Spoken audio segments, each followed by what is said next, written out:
Mesdames et messieurs, bonjour et bienvenue dans votre journal de 15 heures. Voici les titres de cet après-midi.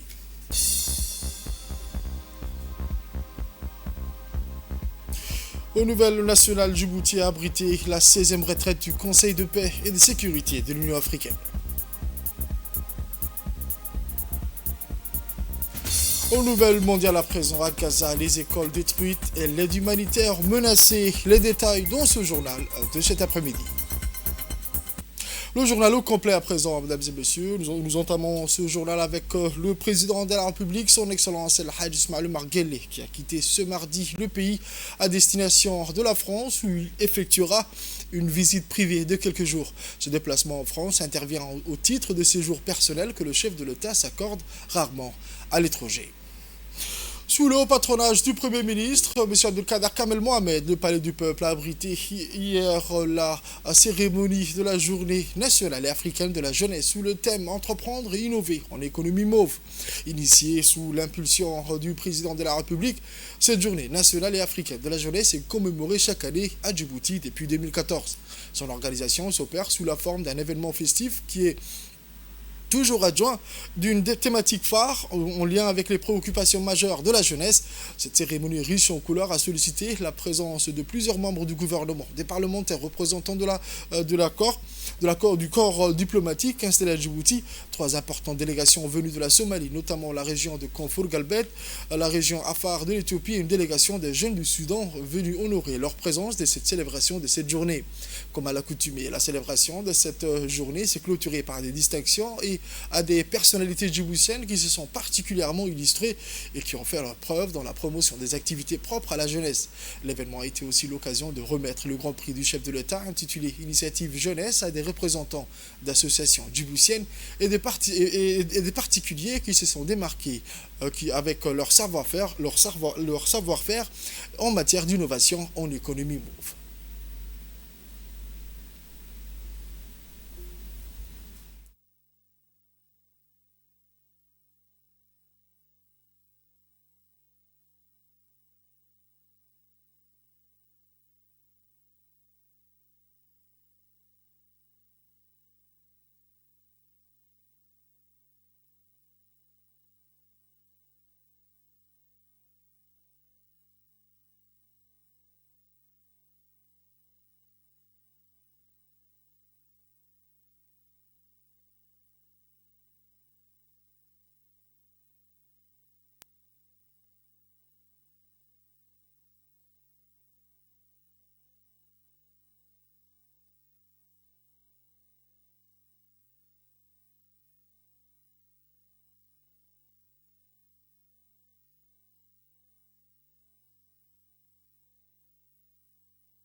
En premier lieu, le président de la République qui a ouvert cette porte aux jeunes pour s'exprimer, pour qu'ils puissent aujourd'hui montrer leur talent. Je remercie aussi en deuxième place la ministre de la Jeunesse et de la Culture, Dr Hibo Moumine Assowe, qui ne ménage pas ses efforts pour aujourd'hui donner à la jeunesse tout ce qu'elle mérite. Et j'ai dit bravo à tous les autres candidats, même si ce n'était pas votre année. Inch'Allah, j'espère qu'un jour, ce sera votre tour. Merci. Et ensuite, je vous le disais dans les titres, la République de Djibouti a gracieusement abrité la 16e retraite du Conseil de paix et de sécurité de l'Union africaine. Les détails avec Fardous.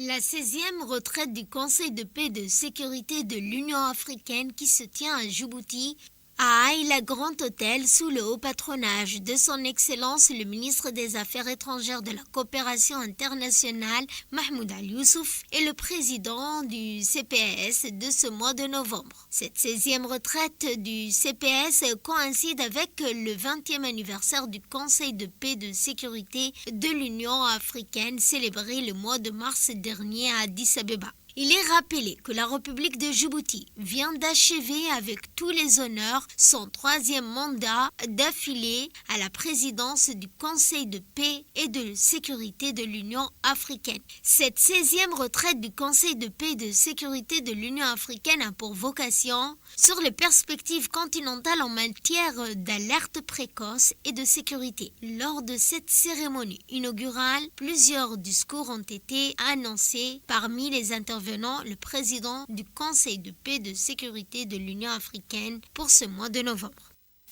Excellence, Monsieur le Ministre, à travers vous, permettez-moi de transmettre une note personnelle à Son Excellence, Monsieur le Président de la République de Djibouti, Son Excellence Ismaël Omar Guelleh, au gouvernement et au peuple de Djibouti, toute ma profonde gratitude personnelle pour m'avoir accueilli et adopté il y a quelques années lors de mes premiers pas en tant que haut fonctionnaire des Nations Unies ici à Djibouti. J'ai eu à vivre et à apprendre cette longue et grande tradition de votre pays, Djibouti, terre d'accueil et d'hospitalité. Je voudrais vous souhaiter, chers collègues, officiellement et chaleureusement la bienvenue à la 16e retraite annuelle du Conseil de paix et de sécurité de l'Union africaine consacrée à l'examen de ses méthodes de travail.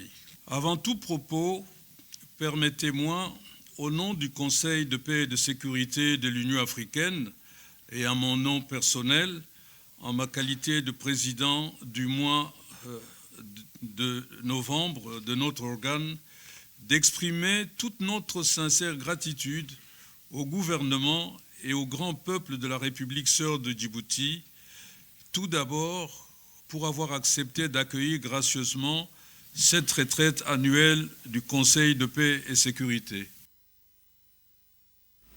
On écoute à présent l'intervention du ministre des Affaires étrangères et de la coopération internationale de Djibouti, Son Excellence M. Mahmoud Ali Youssouf.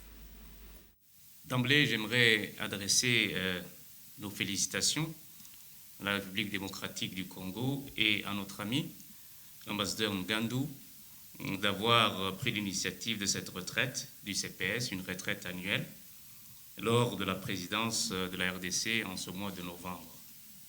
C'est avec un grand honneur que je vous accueille ici à Djibouti pour le lancement des travaux de la 16e retraite annuelle du Conseil de paix et de sécurité de l'Union africaine. En tant que pays hôte, nous sommes ravis de partager avec vous l'hospitalité de notre nation et de contribuer au succès de cette importante réunion.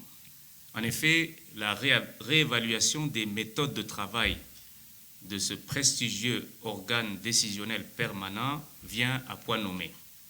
Nous nous réunissons ici et nous sommes conscients des défis pressants auxquels notre continent est confronté.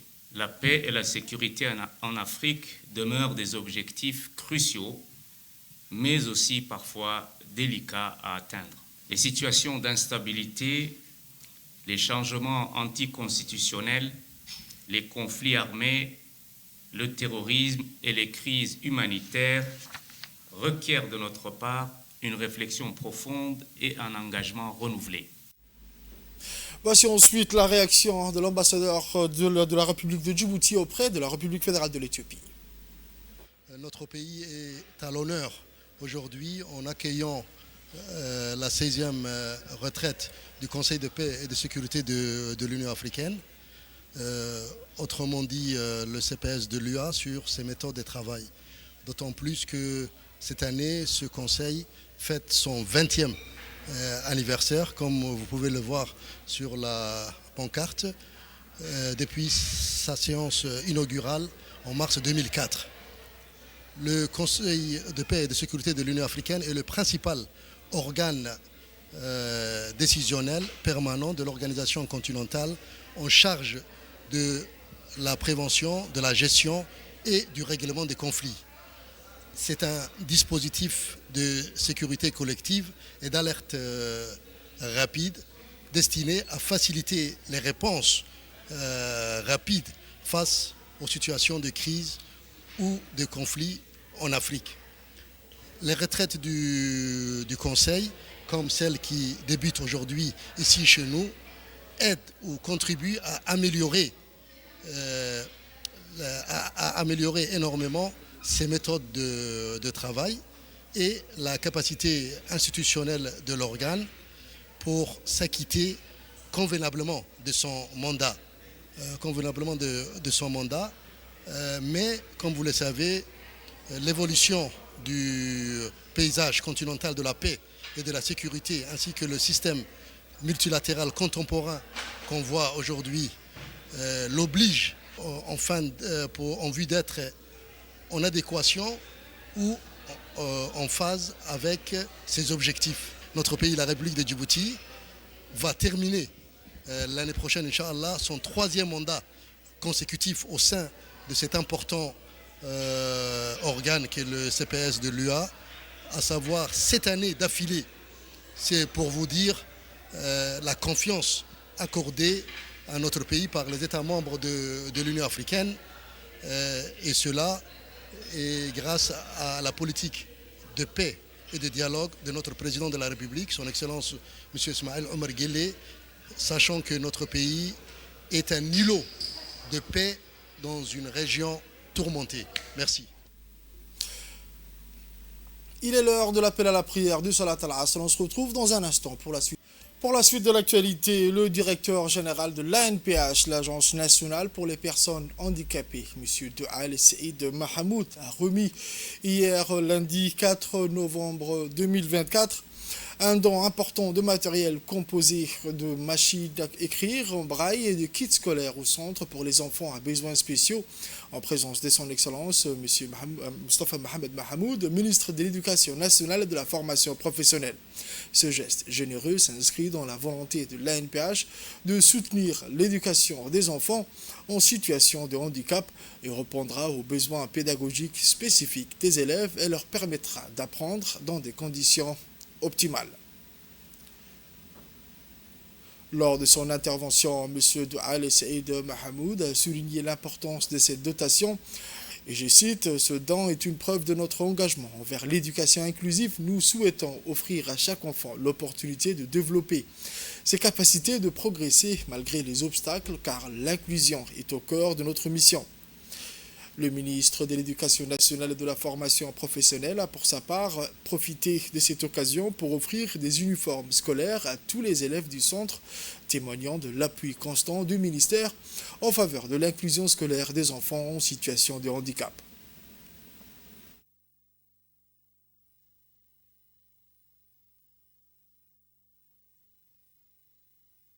Nous avons eu l'honneur de recevoir des kits scolaires, également des machines de braille pour les enfants à besoins spéciaux. Donc nous remercions d'une manière assez honorable l'Agence nationale des personnes handicapées et nous sommes également sous le parrainage de l'éducation nationale. On écoute à présent les propos du directeur général de l'ANPH, M. Doual Saïd Mahamoud.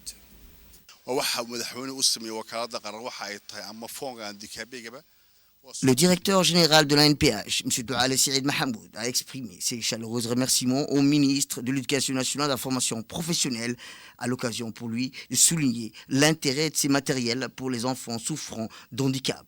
Il a rappelé et appelé à renforcer encore davantage la coopération entre son institution et le reste du gouvernement, ainsi que les organisations non gouvernementales opérant à Djibouti. Pour rappel, la République de Djibouti est engagée dans une politique d'insertion renforcée des personnes handicapées, à travers notamment l'intégration des élèves à besoins éducatifs spéciaux dans le système éducatif.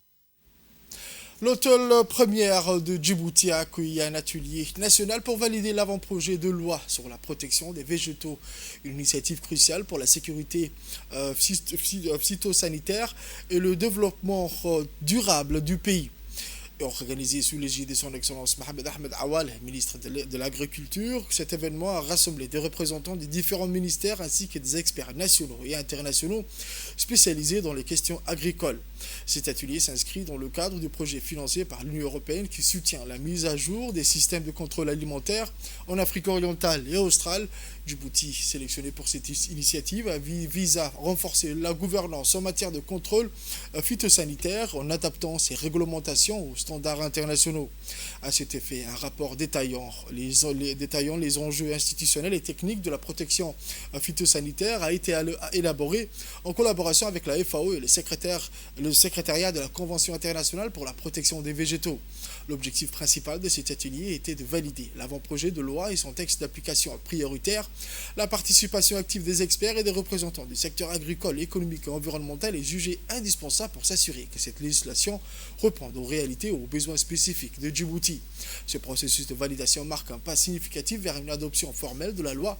Une fois intégrée, elle permettra de renforcer les moyens de lutte contre les organismes nuisibles, d'améliorer la sécurité phytosanitaire des cultures et de mieux contrôler les importations et exportations de produits végétaux.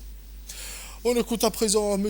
Kwami, représentant de la FAO à Djibouti, qui a pris la parole pour retracer les différentes étapes de processus ayant mené à cette révision législative. Je vous remercie d'avoir répondu favorablement à l'invitation en vue de l'atelier de validation de l'avant-projet relatif à la protection des végétaux et son test d'application prioritaire. Votre présence témoigne de l'intérêt que vous accordez à ce sujet.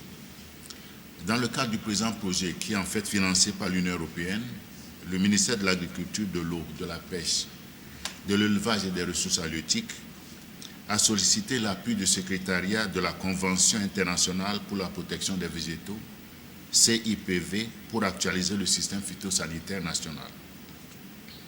À cet effet, une évaluation des capacités phytosanitaires de Djibouti a été réalisée notamment à travers la mise en œuvre de certains modules de l'outil d'évaluation des capacités phytosanitaires qui a été développé par le secrétariat de la Convention internationale pour la protection des végétaux. La mise en œuvre des modules sélectionnés par Djibouti a abouti à l'élaboration d'un document de stratégie phytosanitaire nationale. Ce document de stratégie prévoit les actions et mesures à prendre pour actualiser et renforcer le système phytosanitaire national. Parmi ces mesures figure en bonne place la révision de la législation phytosanitaire de Djibouti. Le rôle principal de la législation phytosanitaire est de prévoir des mesures pour empêcher l'apparition des organismes nuisibles des végétaux. La législation phytosanitaire a également pour but de prévoir des mesures pour contrôler les organismes nuisibles des végétaux lorsque ceux-ci apparaissent, malgré des mesures de prévention précises. Et pour sa part, le ministre Mohamed Ahmed Awale a souligné l'importance d'un cadre juridique solide pour protéger les ressources végétales essentielles du pays. Je voudrais vous dire que ce projet d'actualisation de la législation phytosanitaire vient à point nommé, à un moment où nous développons à grande échelle le palmier dattier qui est adapté au climat de Djibouti.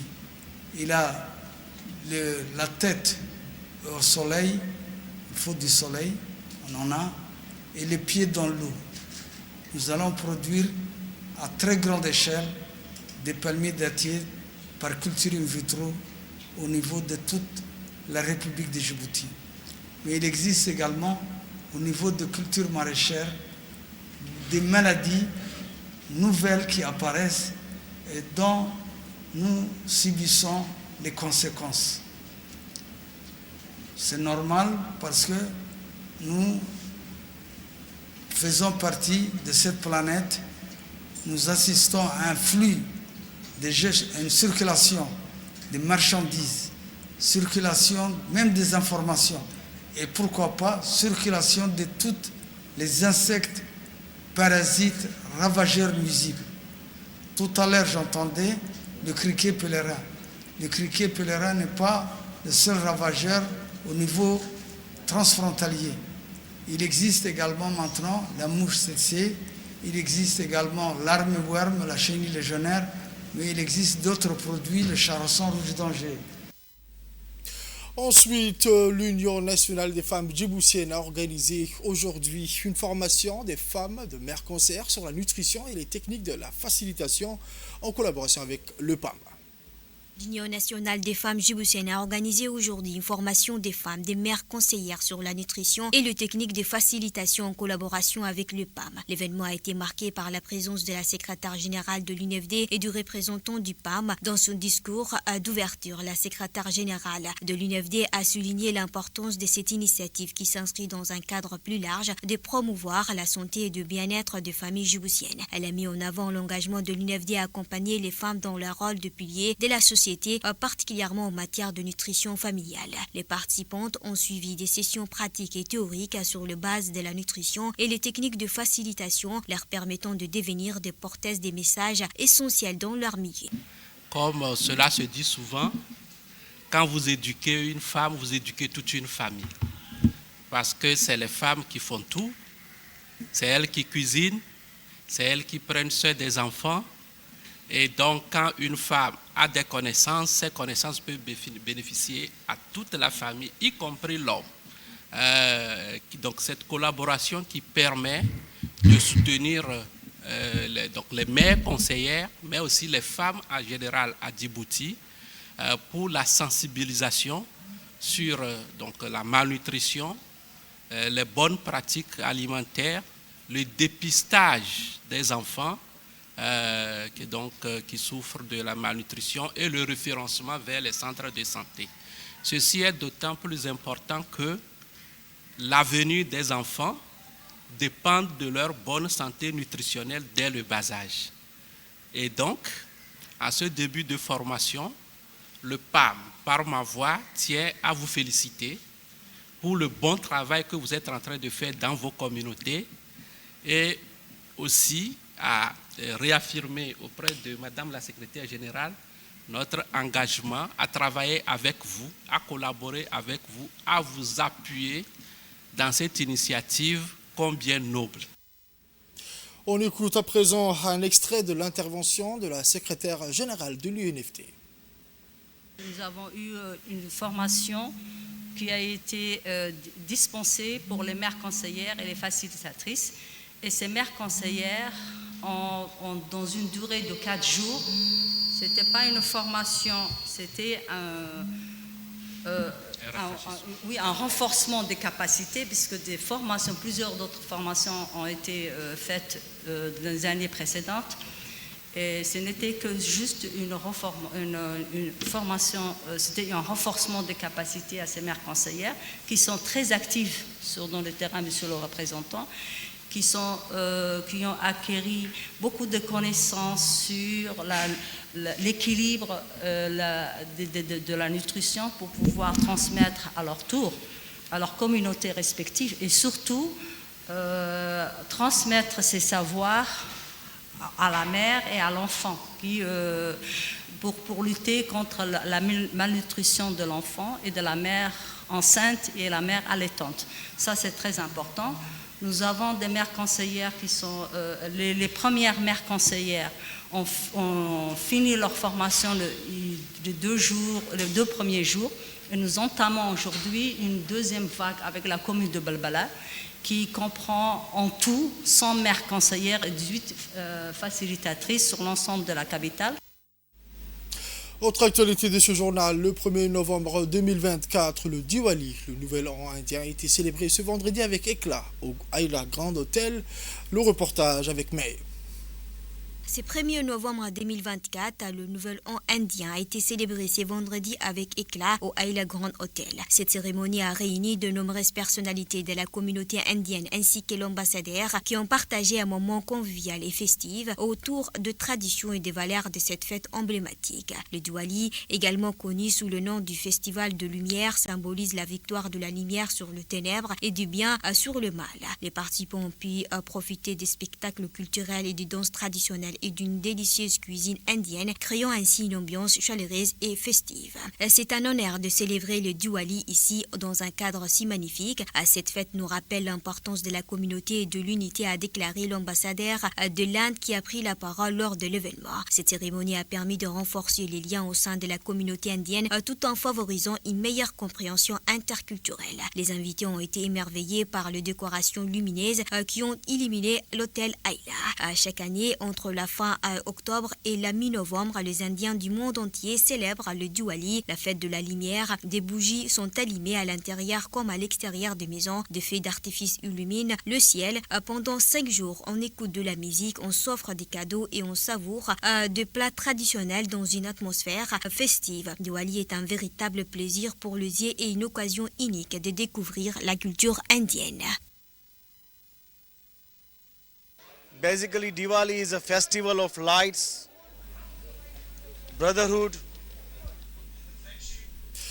C'est dans le cadre des activités de la célébration de la Semaine nationale et africaine de la jeunesse que le ministère de la Jeunesse et de la Culture, en partenariat avec l'Agence nationale des personnes handicapées, a organisé une séance de cinéma exceptionnelle dédiée aux jeunes à besoins spécifiques. L'événement s'est tenu le 2 novembre 2024 à la salle du Star Cinéma de Bawadi Mall et a rassemblé de nombreux participants, créant une atmosphère festive et inclusive. Cette initiative vise à offrir aux jeunes en situation de handicap une expérience culturelle enrichissante et accessible. La séance a également été l'occasion de sensibiliser le public à l'importance de l'inclusion des personnes handicapées dans la société. Les jeunes présents ont exprimé leur gratitude pour cette initiative qui leur a permis de vivre une sortie agréable et de tisser des liens entre jeunes. L'événement s'inscrit dans une série d'activités prévues pour célébrer la jeunesse, mettant en avant la créativité, la diversité et l'engagement des jeunes. Le ministère de la Jeunesse et de la Culture et l'Agence nationale des personnes handicapées prévoient d'autres événements similaires pour continuer à promouvoir l'inclusion et l'accès à la culture pour tous. السلام عليكم ورحمة الله وبركاته. مقعي ومنصور سمع عمر وحن On écoute à présent la directrice de l'insertion sociale du MJC. Dans le cadre de la célébration de la Semaine nationale et africaine de la jeunesse, le ministère de la Jeunesse et de la Culture a organisé une activité de loisirs en collaboration avec la NPH au profit de la jeunesse à besoins spéciaux. Il s'agit d'une animation cinématographique. À ces propos, je félicite les organisateurs de cette activité, mais aussi les jeunes à besoins spéciaux qui se sont mobilisés aujourd'hui autour de cette activité inclusive. C'est un grand plaisir aujourd'hui d'avoir pris part à un événement qui est assez spécial, un événement pour des jeunes en situation de handicap. Dans le cadre de la Semaine nationale de la jeunesse africaine, le ministère de la Jeunesse et de la Culture a organisé plutôt pour les jeunes à besoins spéciaux une séance de cinéma. D'ailleurs, ils nous ont toujours fait participer et encore une fois, ils nous ont associés à leurs activités constantes ou événementielles. Voilà, on se voit aujourd'hui.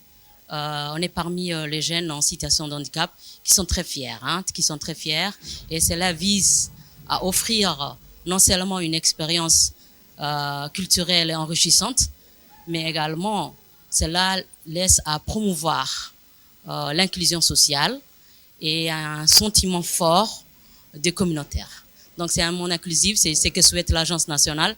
Et je remercie d'ailleurs le ministère de la Jeunesse et de la Culture, à sa tête Dr Rivo, son Excellence, et à mon nom propre et au nom des jeunes en situation de handicap, et également au nom de l'Agence nationale des personnes handicapées, à sa tête M. Doual Saïd Mahmoud. Je remercie le ministère qui nous a beaucoup appuyés et qui nous a beaucoup fait associer des activités qu'il mène constamment. Autre actualité de ce journal, l'Office djiboutien du développement de l'énergie géothermique, l'ODEC, a accueilli dimanche 3 novembre la représentante de l'USAID à Djibouti, Mme Nancy Ostrowski. La rencontre a été l'occasion pour le directeur général de cet office djiboutien chargé de l'exploration et l'exploitation de l'énergie géothermique, M. Riyad Moussa Ahmed, et son équipe de faire un plaidoyer en vue d'élargir leurs axes de partenariat, notamment dans le domaine des programmes de développement géothermique, défis et perspectives. Le directeur général de l'office, le Dr Riyad Moussa Ahmed, a reçu le dimanche dans les locaux de son institution située à Pekavar la nouvelle représentante de l'USAID, Mme Nancy. Après un message de bienvenue et remerciement de part et d'autre, le directeur général de l'ODEC a d'emblée, au cours d'une table ronde qui s'en est suivie, fait un tour d'horizon sur les différents programmes de partenariat axés dans le domaine de la géothermie, entretenus dans le cadre du programme Power Africa du gouvernement américain, coordonné par l'USAID. Il a entre autres soulevé les potentialités géothermiques de Djibouti qui permettraient au pays de gagner plus d'indépendance énergétique et les résultats des recherches effectuées dans le domaine de géométrie à Djibouti. Sur ce point précis, le directeur général n'a pas caché son souhait d'élargir davantage la coopération avec l'USAID dans le programme axé dans ce domaine. Le directeur Dr Rayad Moussa a également, au cours de cette table ronde, soulevé les voies et moyens susceptibles de rapprocher davantage les entreprises publiques et privées opérant dans le secteur de l'énergie en général et plus particulièrement dans le secteur de la géothermie des deux pays. Enfin, il est de noter que cette rencontre a permis à la représentante de l'USAID à Djibouti, Mme Nancy Ostrowski, d'effectuer une visite guidée dans le laboratoire de géosciences de l'ODEC. C'est dans le cadre de son engagement en faveur de la gestion des risques et des catastrophes, le Croissant Rouge de Djibouti a organisé un atelier technique visant à renforcer les capacités de préparation et des réactions. Un événement placé sous le haut patronage du secrétariat exécutif de la gestion des risques et des catastrophes qui s'inscrit dans une initiative d'alerte pour tous. L'atelier a rassemblé des acteurs clés de la gestion des risques, notamment des sapeurs-pompiers, des membres de la police, des gardes-côtes ainsi que de représentants d'institutions gouvernementales et de la société civile. L'objectif principal était de partager des connaissances, d'échanger des bonnes pratiques et de développer des stratégies efficaces pour anticiper et réagir face aux catastrophes naturelles et aux crises. Les participants ont eu l'occasion de participer à des sessions interactives, des simulations de crise et des discussions sur les meilleures pratiques en matière de gestion des risques.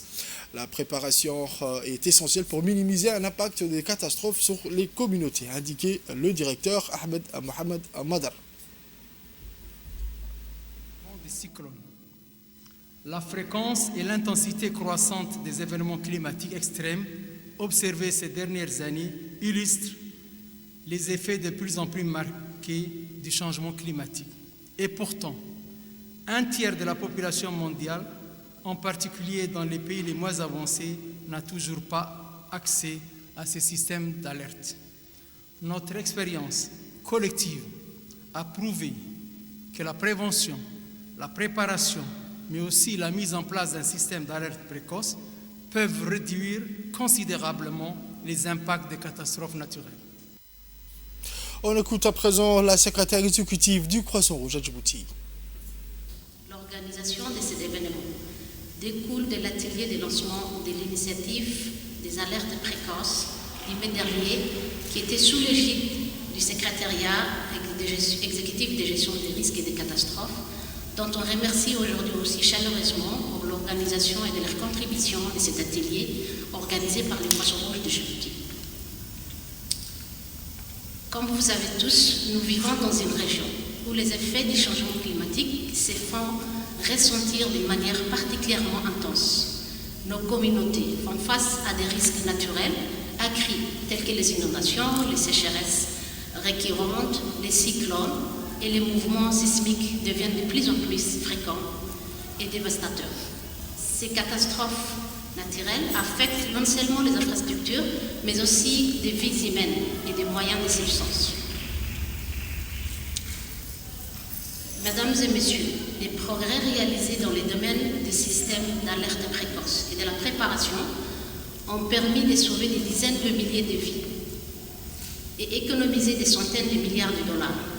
Les systèmes d'alerte précoce multirisques, de pouce en coup et axés sur la population peut aider à réduire au minimum les dommages causés aux personnes, aux biens et aux moyens de subsistance en déclenchant une action rapide, bien préparée et testée. Le centre d'instruction Cheikh Moussa, centre creusé de formation de la gendarmerie nationale situé à PK23, a abrité le mercredi 30 octobre 2024 à 10h la cérémonie de clôturant une formation dédiée exclusivement à l'unité de police constituée numéro 3 de la gendarmerie nationale. Le reportage avec May. Le centre d'instruction Cheikh Moussa, centre creusé de formation de la gendarmerie nationale situé à BK23, a abrité le mercredi 30 octobre à 10h à la cérémonie de clôture d'une formation dédiée à l'unité des polices constituée numéro 3 de la gendarmerie nationale.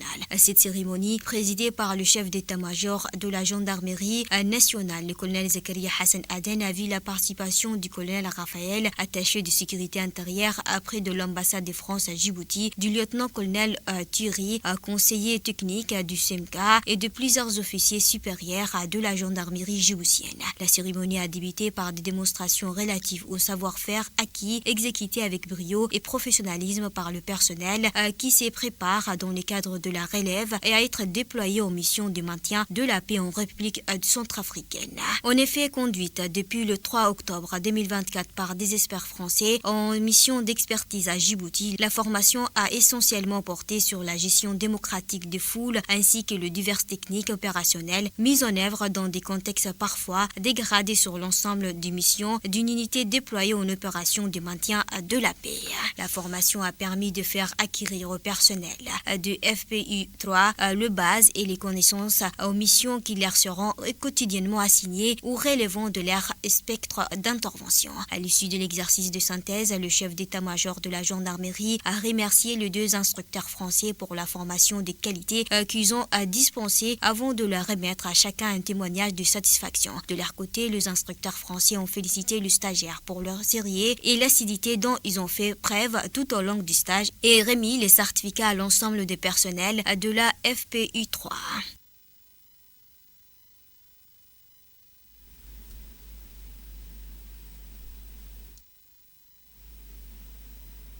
C'est pas fini, les participants ont chacun reçu des certificats de participation remis par les officiels présents, marquant ainsi la reconnaissance des efforts et du sérieux dont ils ont fait preuve tout au long de leur stage. Les certificats, symboles de leur engagement et des compétences acquises, ont été remis demain du chef d'état-major de la gendarmerie nationale, le colonel Zakaria Hassan Aden, en présence du colonel Raphaël Garot, attaché de sécurité intérieure auprès de l'ambassade de France, et du lieutenant-colonel Thierry Damerval, conseiller technique. Également, en signe de reconnaissance pour la qualité de la formation dispensée, des cadeaux symboliques ont été offerts aux instructeurs et formateurs français. Ces cadeaux témoignant de la reconnaissance de la gendarmerie nationale pour le soutien et l'expertise fournie par les formateurs qui ont contribué de manière significative au perfectionnement des compétences opérationnelles de l'unité de police constituée.